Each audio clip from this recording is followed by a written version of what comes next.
नहीं करते। अगली कड़ी के चिंतन सुनिए जो आपके कोई ये जलाएंगे आकर के, समाज में जो परंपराएं हैं उन विषयों पर गुरुजी ने प्रकाश डाला है। कैंटीन में इफ्तार जला रहे होंगे, सब कुछ प्रदर्शनात्मक है। नाच गाना, नवरात्र में भी डांडिया नृत्य, नाच गाने की तरफ समाज बढ़ रहा। मैंने कहा ऊपर में भक्ति एक भावना छिपी हुई है, मगर हम जिस चीजों से साधना पर बिल्कुल इसे अलग है। फिर तो हमारे ऋषि मुनियों को भी नाच गान करते रहना चाहिए था, डांडिया करते रहते और देवी देवताओं की कृपा प्राप्त कर लेते। उन्होंने अपने शरीर को तपाया, साधना की, सात्विक आहार करके, सात्विक विचारों में रह करके, कम संसाधन में रह करके। और आज समाज क्या कर रहा है? जिन चीजों को हमें रोकना चाहिए कि नाच गान करने के लिए अनेकों स्थान मिल जाएंगे, मां के चरणों में बैठने का सौभाग्य प्राप्त हो तो नमन भाव से मां का स्मरण करो, चिंतन करो, उनकी वंदना करो, स्तुति करो। कीर्तन भजन हमारे पूजन पाठ आराधना के एक अंग है, मगर वो भी शुद्धता, सात्विकता, पवित्रता के साथ किए जाते हैं। आप तो अधिकांशतः आप पहले से तैयारी की जाती है कि हमें नाचना है, ऐसा नाचेंगे, ऐसा करेंगे, ऐसा करेंगे। घास ये फूक साधना पर पथ की ओर हो जाए तो समाज का कल्याण हो जाए। साधक को बहुत सजग रहना चाहिए। आज विवेकहीन समाज सोच नहीं पाता।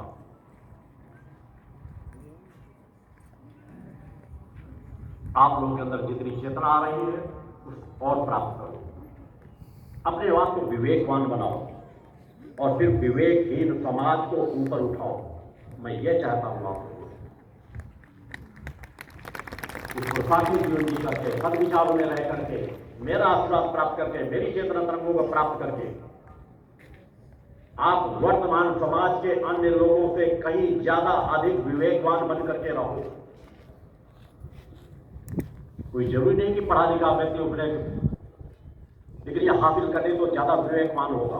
आप अनपढ़ हो सकते हो, आप कम पढ़े लिखे हो सकते हो, मगर विवेक में आप उनसे हजारों गुना ज्यादा पढ़ सकते हो। आप उनको भी दिशा दे सकते हो, उनको भी मार्ग बता सकते हो। उसके लिए और सजगता की जरूरत है। अतः मैं अपने शिष्यों से बहुत अपेक्षा रखता हूं जो साधक प्रवृत्ति में अपने आप को, अपने स्वयं के जीवन को, बेटे बेटियों को आगे बढ़ाने का प्रयास करें। सब लोग मिलकर के नित्य प्रति अपने जीवन को और कितना अच्छा संवार सकते हैं साधक प्रवृत्ति के लिए। अपने आहार, विचार, पहनावे, रहन सहन, बोली, भाषा, व्यवहार में उस पर हर पर सोचो। इसी तो साधना कहते हैं। इसी साधना पर तो मां प्रसन्न होगी। इसी साधना में तो आपके अंदर पात्रता आएगी कि परम सत्ता का आशीर्वाद को आपको प्राप्त कर सको। दुनिया कैसा जीती उसको जीने दो। तुम्हें कैसा जीना है यह तुम्हें खुद स्वयं निर्णय करना पड़ेगा। यह तुम अपना आत्म कल्याण चाहते हो, अतः वैसे सोच पैदा करो। जीवन का एक क्षण महत्वपूर्ण होता है। समय को व्यर्थ मत गवाओ। जो क्षण गुजर चुका वह दोबारा आपको प्राप्त नहीं हो सकेगा। अतः और सजगता का जीवन जियो, और जागरूक बनो, और समझदार बनो। अंधी दौड़ में, भौतिकतावाद की अंधी दौड़ में मत दौड़ो। समाज के हर क्षेत्र में आपको भटकाने वाले मिलेंगे, अपने स्वार्थों से भरे हुए लोग मिलेंगे। और सजग होकर समझने का प्रयास किया करो। जब मन को एकाग्र करोगे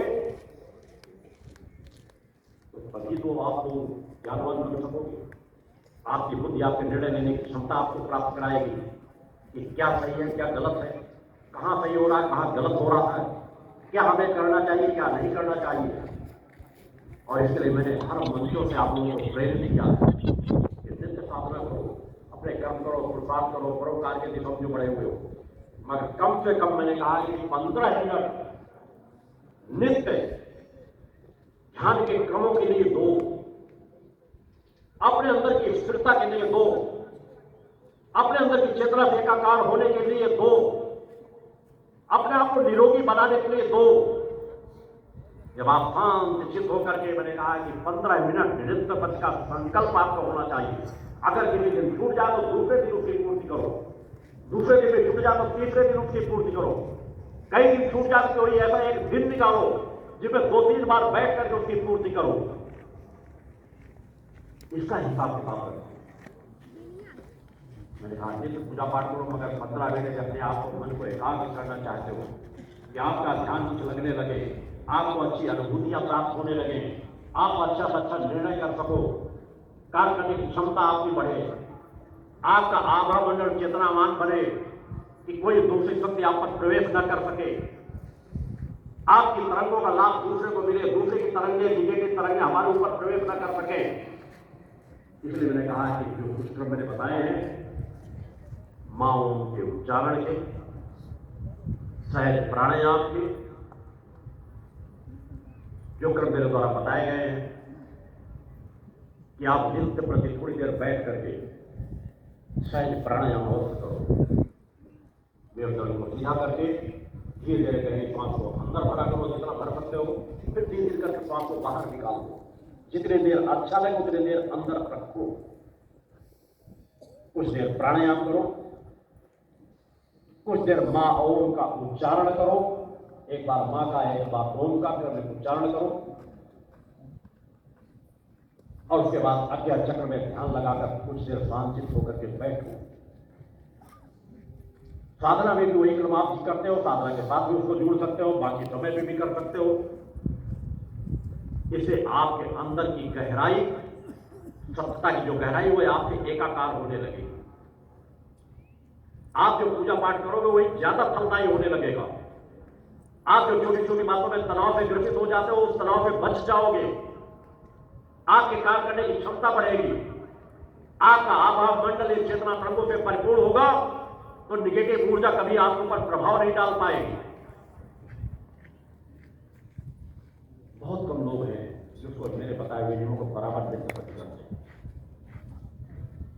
हर बच्चों से कहा जाता है, उसके लिए कम से कम ईश्वर से संकल्प लेकर अवश्य चाहिए कि हम 15 मिनट ध्यान साधना की अवश्य देंगे।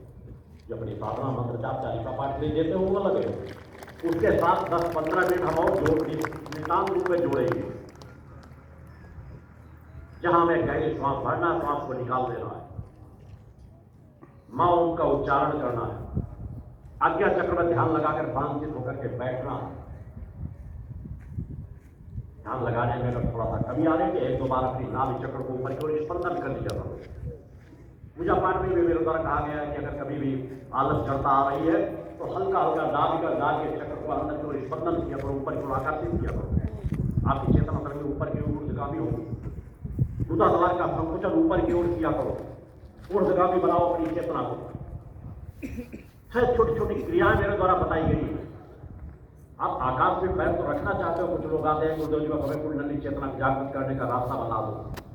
मैंने तो सहज रास्ता बताया। पहले उस पथ पर चलो, शांत चित्त होकर के अपने अंदर के आनंद को तो प्राप्त करो, प्रयास करो, रास्ते बताए गए उसमें जितना चल सको चलो। अतः नित्य अपने छोटे छोटे क्रमों को बढ़ाओ। कम से कम युवाओं से तो पूरी तरह से अपेक्षा करता हूं, बहन बेटियों से, सभी अपने शिष्यों शिष्याओं से, कि अगर हो सके तो कम से कम आधे से 1 घंटे योग के लिए नितांत रूप में दो, जिससे आपका शरीर स्वस्थ रहे, चैतन्य रहे। आज बहुत कुछ कम मेहनत परिश्रम के कार्य बाहर हो पाते हैं। यदि आधे से 1 घंटे योग कर लिया जाएगा, आप स्वयं करके देखो, 3 महीने लगातार करके देखो। इससे अच्छा मौसम प्रारंभ हो गया, ठंड के मौसम में प्रारंभ किया जाए तो और अच्छा रहता है।